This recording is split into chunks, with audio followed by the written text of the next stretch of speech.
मराठी भाषेसाठी आणि मुंबईतील मराठी माणसासाठी एकत्र आलेल्या उद्धव ठाकरे, राज ठाकरे यांची मुंबईतील पहिली जाहीर सभा ही शिवाजी पार्कवर पार पडणार आहे आणि त्यासाठी आता सभेची तयारी ही अंतिम टप्प्यात आलेली आहे। आपण सध्या शिवाजी पार्कवर आहोत आणि येथील छत्रपती शिवाजी महाराजांच्या पुतळ्यासमोर विशाल असा स्टेज उभारला जातो आणि याच मंचावरून उद्धव ठाकरे, राज ठाकरे हे केवळ मुंबईकरांनाच नव्हे तर समस्त महाराष्ट्राला साथ घालतील।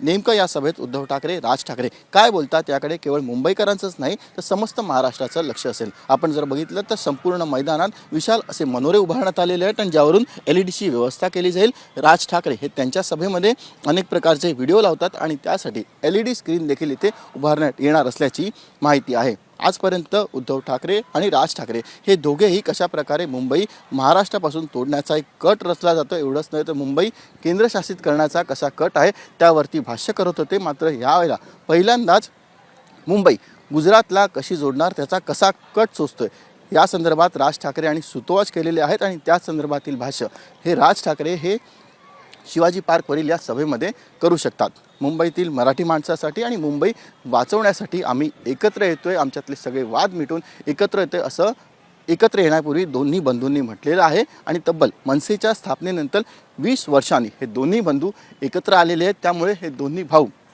नेमका काय करिश्मा दाखवतात, मुंबईतील मराठी माणसाला कशा प्रकारे साथ घालतात याकडे समस्त महाराष्ट्राचं लक्ष असेल। मुंबईच्या शिवाजी पार्कवर पार पडणारी सभा मुंबई महापालिकेवर नेमका कोणाचा झेंडा फडकेल त्यासाठी निर्णायक ठरू शकते असं बोललं जात आहे। व्हिडिओ जर्नलिस्ट आतिश कांबळेसह सचिन गाड, एबीपी माझा, मुंबई। एबीपी माझा, उघडा डोळे बघा नीट।